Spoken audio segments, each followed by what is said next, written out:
नमस्कार, प्रणाम। कहते हैं पूर्णब्रह्म परमात्मा ब्रह्मांड 14 लोक के ब्रह्मांड समग्र जगत दुनिया विश्व हजारों लाखों करोड़ों से कहते हैं टीवी, फ्रिज, एसी या मोबाइल।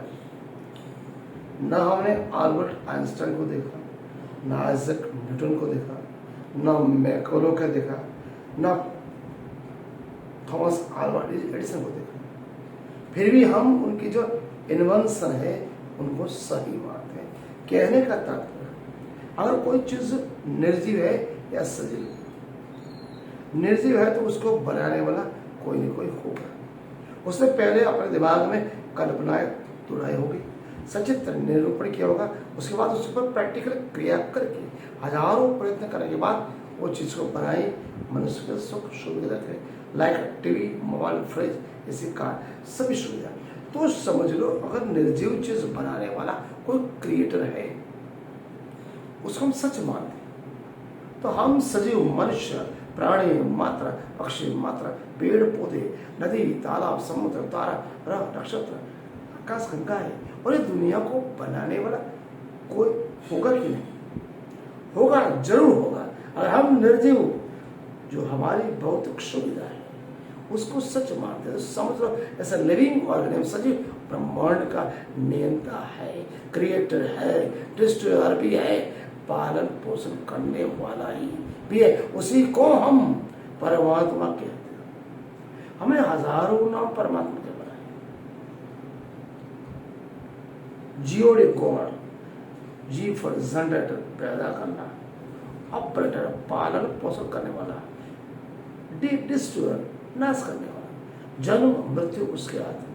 मतलब हमें बनाने वाला भी एक परम तत्व ही है, चेतन तत्व है, जिसे हम परमात्मा कहते हैं। तो मनुष्य क्या कहता है? परमात्मा के शरण में उसे जाना चाहिए। हम क्यों पैदा हुए, किस लिए पैदा हुए, हमारा उद्देश्य क्या है? जब तक हमें ये बुनियादी प्रश्न समझ में नहीं आएंगे, हम कुछ नहीं कर। कितनी धर्म, पंथ, संप्रदाय, अलग अलग पद्धतियां हैं। दो सर्वश्रेष्ठ मार्ग, ज्ञान मार्ग और भक्ति मार्ग, ज्यादातर यही मार्ग बताते हैं। कहते हैं तुम सेवा से पाओगे पार, केवल प्रेम रक्षणा, माधुर्य भाव, गोपी भाव। आज सालों हजारों लाखों करोड़ों देवी देवता है, सभी के नीति नियम सिद्धांत अलग अलग, प्रचार पद्धति अलग, सेवा पूजा आचरण। हम केवल बाहरी आडंबर में, दिखावा में फंसे हो। मैं ये कहता हूँ, आपको पैदा करने वाले आपके माँ बाप है, उसी को भगवान समझो, उसी को समय पे भोजन दो, प्यार से बोलो, प्यार से बैठो, प्रेम से रहो। उनकी जो आशीर्वाद मिलेंगे, समझ लो भगवान ने, परमात्मा ने आशीर्वाद दिए। ये हम अपने फर्ज, जो बुनियादी फर्ज है, वो भूल जाते हैं और बाहर मंदिरों में, मस्जिदों में, चर्च में और गुरुद्वारे में परमात्मा ढूंढते हैं। मंदिर के बाहर बैठा भिखारी, चर्च के बाहर बैठा भिखारी, मस्जिद के बाहर बैठा भिखारी और गुरुद्वारा के बाहर बैठा भिखारी, हम भीख में 1 रुपया देते। वही चीज परमात्मा के पास मंदिर में अच्छे कपड़े पहन के अत्तर के जाते, पानी का लोटा, जल सब करते हैं। प्रभु मुझे लाखों करोड़ दो। प्रभु अंदर बैठा देख रहा है, चाहे वो मूर्ति में है, लेकिन आपके भावना में है। वो क्या देख रहा है? भाई तूने तो भिक्षा में 1 रुपये दी, उसे प्यार से बात नहीं किया, गलत नजरों से देखा, क्रूरता से देखा, कट्टरता से बोला चल हट, तुझे क्या चाहिए।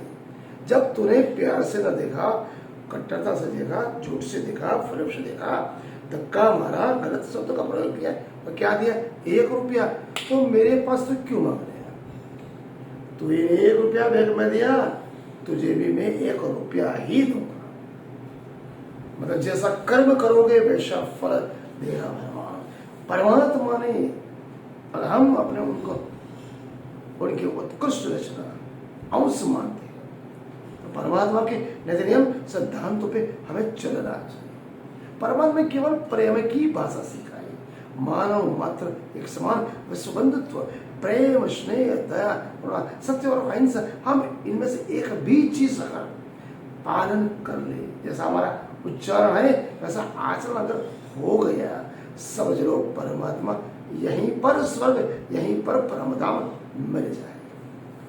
हम अपनी बुनियादी फर्ज नहीं निभाते, प्राणी मात्र को धुतकार देते। हमारा जीने की जो उपार्जन है उनमें से 10%, 5% प्राणी मात्र के लिए, 5 मात्र मनुष्य मात्र के लिए। सिवा में रखो, वो 10% आपका हिस्सा है।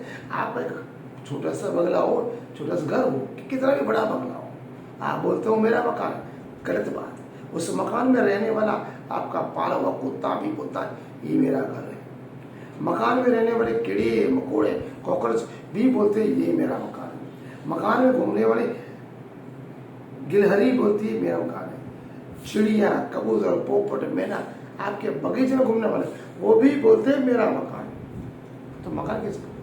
ना आपका है ना उसका है। आप एक नाटक के पात्र हो, अपनी अपनी भूमिका निभाओ, अच्छी निभाओ, अच्छे कर्म करो, चलते हो। ज्यादा मान सम्मान पद प्रतिष्ठा अहंकार मत जियो। कब कोई क्षण, कब कोई मिनट कैसे आ जाए पता नहीं पड़ेगा। इसलिए कहते हैं श्वास श्वास नजराम जपो, वृथा श्वास मत खोए, ना जानो किस इंड में कौन सुहागे। आपका निधि, आपकी दिनचर्या ऐसी रखो, दूसरों के सुखे सुखे, दूसरों के दुखे दुखे। अगर किसी प्राणी मात्र को, पक्षी को, मानव मात्र को दुख में, गरीबी में, कठिनाई में, संघर्ष में देख के आपके दिल में अगर करुणा नहीं आई, प्रेम नहीं, स्नेह, दया नहीं आई, तो समझ लो आप परमात्मा के संतान या उनके अंश कहलाने के लायक नहीं हो। आप उस शैतान के बराबर हो जिसके लिए परमात्मा को धरती पे उतरना पड़े। इसलिए कह रहे 2 मार्ग, ज्ञान मार्ग और भक्ति मार्ग क्या है? दोनों मंत्र भक्ति मार्ग वाले तो केवल गायन करते हैं, कहते हैं प्रभु हम तुम्हारी शरण में आए हैं। वे तो केवल कहते द्वार पड़ा में तेरे भगवान, कृपा करो बरता, पार ब्रह्म परमेश्वर दुख करता। हम केवल बिग ही मांगते, अपने को गरीब दिन दुखी समझाते। परमात्मा बोलते मैंने दुनिया के समंदर तेरे को दे रही है और तू कोई और तालाब में पापे मार रहा है। मैं तेरे को राजा बना कर भेजा, तो मेरे पास भीख ही मांग रहा है। तो नहीं केवल यथार्थ से हम परमात्मा की न शरण लेते हैं न उनके गायन गाते। ये परमात्मा शरण मत पर नहीं चलता, शिक्षा पात्र भी चलता। जब स्वामी इस पृथ्वी का परब्रह्म परमात्मा रूप धारण करता है तो वो ज्ञान देने वाला, ज्ञान रूपी क्रिया प्रैक्टिकल हमें देता है। परमात्मा का अवतरण मनुष्य के कर्म बंधन के मुक्ति के लिए होता है। ये अभी तक क्या उस समय चला गया, केवल ज्ञान मार्ग ही सर्वश्रेष्ठ है जो हमें सभी प्रकार से कर्म बंधन से मुक्त है। ज्ञान मार्ग हमें ये सिखाता है हमें अपनी दिनचर्या अपना जीवन कैसे गुजारना। अतः मुक्ति और मोक्ष के लिए, जीवन मुक्ति के लिए केवल परमात्मा ही सर्वश्रेष्ठ है।